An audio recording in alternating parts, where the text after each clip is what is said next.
Next problem is the Debye temperature for diamond is 2230 Kelvin. Debye temperature theta D को कहते हैं और theta D हमें पता है कि वो इसके इक्वल है. ऑल राइट, तो ये बहुत इंपॉर्टेंट फॉर्मूला है. यहाँ पे डिबाई टेम्परेचर जब भी बोला जाएगा, Debye temperature means this temperature, Debye frequency means this frequency. Okay, तो Debye temperature for diamond given है 2230 kelvin which is theta D equals to 2230 kelvin. Okay, ये 3 है. मैं बोल रही होती हूँ, आपको कन्फ्यूजन नहीं होनी चाहिए. तो calculate the highest possible vibrational frequency. Highest possible vibrational frequency क्या होती है? वी डी होती है, ये मैंने बताया था. सो वी डी हमने फाइंड आउट करनी है और हमने मोलर स्पेसिफिक हीट भी फाइंड आउट करनी है for diamond at T is equals to 10 kelvin. ठीक है, तो मैंने आपको स्टेटमेंट दिखाई थी, आप वो वहाँ से दोबारा से भी देख सकते हैं अगर आप देखना चाहते हैं. तो वी डी हम यहाँ से कैलकुलेट कर सकते हैं. We have these two as known quantities, ये भी नॉन क्वांटिटी है. आप तो वी डी हम फाइंड आउट कर सकते हैं बहुत इजीली. थीटा डी इज़ 2230, के है 1.38 (10⁻⁻23) एंड एच है 6.63 (10⁻⁻34). तो ये वी डी हम इजीली अभी देख लेते हैं क्या आता है. तो हम ये देख सकते हैं कि it is 4.64 (10⁻13). This is hertz. ठीक है, फ्रिक्वेंसी है हर्ट्ज़ है पर सेकंड. तो ये इसकी फ्रिक्वेंसी हमें डिबाई फ्रिक्वेंसी मिल चुकी है या मैक्सिमम पॉसिबल वाइब्रेशनल फ्रिक्वेंसी मिल चुकी है. Next is to find out the molar specific heat at 10 kelvin and we know that the formula for low temperatures T by theta D का क्यूब. और टी यहाँ पे 10 केल्विन है, थीटा डी हमें गिवन है, तो हम ये बहुत इजीली कैलकुलेट कर सकते हैं और देखते हैं हम क्या आता है. आर की वैल्यू इज़ 8.31. ठीक है, तो ये पुटिंग करते हैं. तो ये हम देख सकते हैं 1.75 × 10⁻⁻⁴ आया है जॉल पर मोल पर केल्विन. ठीक है, तो इसे हम 1.75 मल्टीप्लाई 10⁻⁻⁴ है ना जॉल, और ये डिनोमिनेटर में यूनिट है मोल और केल्विन.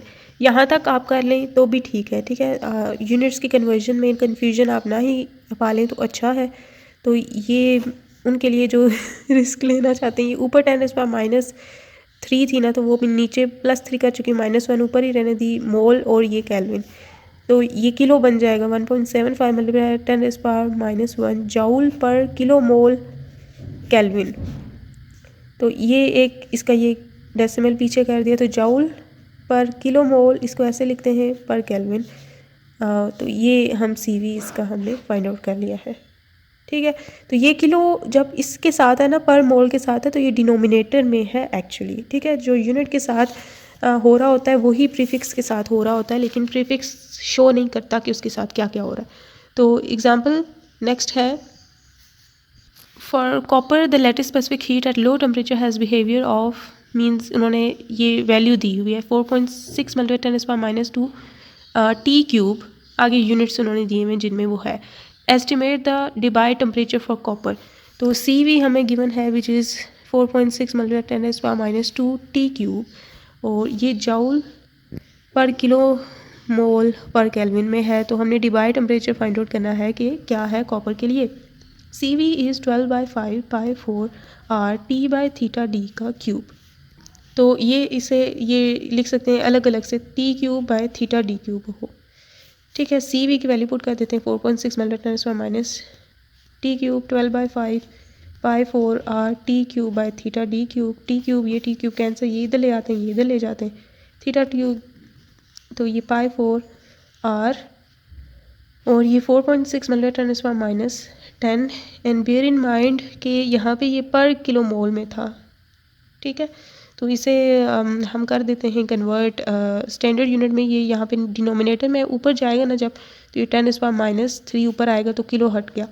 ये ऐसा यूनिट में केल्विन में टेम्परेचर चाहिए ना, तो ऐसा यूनिट्स में सब कुछ चलना पड़ेगा. तो यहाँ पे एक पावर यहाँ पे 10⁻² है ना, मैंने 10 कैसे कर दी.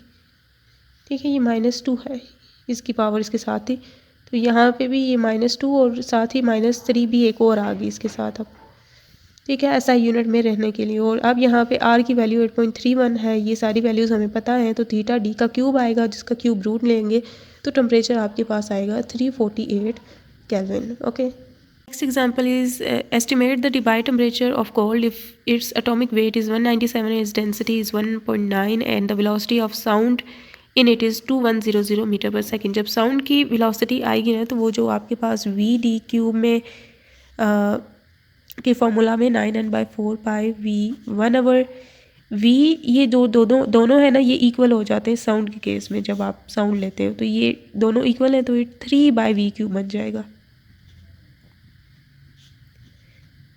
तो ये इसका इन्वर्स है, तो इनको उल्टा देते हैं। तो ये v³ ऊपर चला गया, 3 नीचे, 4 पाई v, और ये 3 ज़ा तो 3nv³ 4 पाई v, ये फॉर्मूला बन जाता है फिर v/d³ का। In that case I think ये यूज़ होगा इसमें। हाँ, तो इन्होंने बोला है कि डिबाई टेम्परेचर हम फाइंड आउट करें गोल्ड के लिए। If its atomic mass is Debye temperature find out करना है, तो वो हमें पता है थीटा डी इक्वल्स होता है HVD/K। तो VD हमें पता होना चाहिए, VD के लिए ये है। तो VD हम यहाँ से कैलकुलेट करते हैं 3 × n विच इज़ 6.02 × 10⁻23।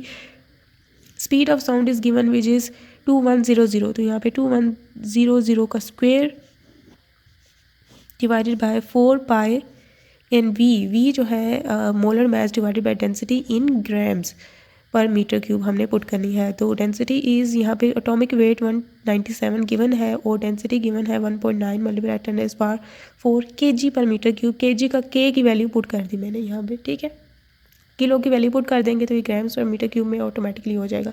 तो ये जो वैल्यू आएगी तो ये यहाँ पे पुट करनी है और उसका इन्वर्स लेंगे। तो जो VD आएगा, इन्वर्स नहीं मतलब क्यूब रूट लेंगे, फिर जो रिज़ल्ट आएगा यहाँ पे ये वाली वैल्यू यहाँ पे डेंसिटी की जगह पुट करनी है, वॉल्यूम की जगह सॉरी पुट करनी है। VD यहाँ से फिर आएगा आपके पास और वो यहाँ पे आप पुटिंग करेंगे और आपके पास जो रिज़ल्ट है वो 240 केल्विन आएगा, ठीक है। तो इसके बाद ये एग्ज़ाम्पल एक और लास्ट रह गई है, उसके बाद हम एक और एग्जांपल करते हैं और उसके बाद हम एक्सरसाइज प्रॉब्लम्स की तरफ जाते हैं। According to this problem, at low temperatures the specific heat of rock salt varies with the temperature according to the Debye T³ formula law which is this. ए उन्होंने कांस्टेंट को नेम कर दिया है बस, और उन्होंने ए की वैल्यू दे दी है कैलोरीज पर ग्राम मोल पर केल्विन, ठीक है। और थीटा डी की वैल्यू डिबाई टेम्परेचर भी उन्होंने दे दिया है विच इज़ 281 केल्विन। ए की वैल्यू भी दे दी है उन्होंने 464 कैलोरीज पर ग्राम मोल पर kelvin. How much heat is required to raise the temperature of 2 gram mole of rock salt from 10 to 50 kelvin, ठीक है। हमने एनर्जी फाइंड आउट करनी है कितनी चाहिए to raise this temperature from from 10 kelvin, ये T initial हो गया, टू T फाइनल 50 केल्विन तक। और सैंपल का मास जो है वो उन्होंने दिया हुआ है ग्राम मोल्स में, 2 ग्राम मोल दिया हुआ है, ठीक है। तो जो एनर्जी नीडेड होगी वो इक्वल हो जाएगी मास, ठीक है। ये ग्राम मोल के लिए मैंने ये से शो किया है, इंटेग्रल CV/dt, ठीक है। तो mgc जो है CV की वैल्यू यहाँ पे हमें गिवन है T³/θ d³ dt, यहाँ पे ये कैपिटल D वाला है, ठीक है। और ये लिमिट जो है वो लो लिमिट 10 केल्विन है और हायर लिमिट 50 केल्विन है। मास जो है वो 2 है A/θ d³ और ये T³ का इंटेग्रल इज़ T4/4। तो ये A/2θ d³, T4 इस पे लिमिट ऑफ इंटीग्रेशन भी लगेगी 10 से 50, तो ये बन जाएगा 50 की पावर 4 माइनस 10 की पावर 4। A की वैल्यू है 464, ठीक है, डिवाइडेड बाय 2θ d की वैल्यू है 281 की पावर 3 मल्टीप्लाई बाय 50 की पावर 4 माइनस 10 की पावर 4। और ये आप कैलकुलेशन करेंगे तो आपके पास 65 केल्विन 65 कैलोरीज, क्योंकि कैलोरीज में एनर्जी गिवन थी, रिजल्ट आ जाएगा। This is the Q energy required.